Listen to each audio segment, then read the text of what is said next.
Want to make your own templates on CapCut app but don't know how? Here, I'll show you how to create a template on CapCut. So let's get started. So to create CapCut templates for others, you need to go ahead, launch your CapCut application, and you need to apply to become a CapCut creator. To apply, open your CapCut, then tap on the Me button from the bottom right corner of your screen.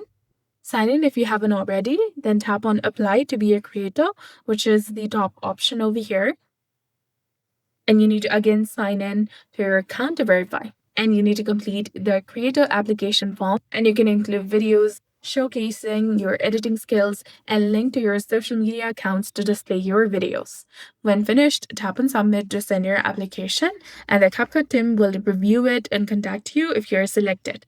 Once approved, you'll see a Post as Template button when exporting videos you have edited. Go ahead and edit your video projects with the effect, overlays, and editing tools that you want in your template. Then exit the project and tap on the three dots and select Duplicate.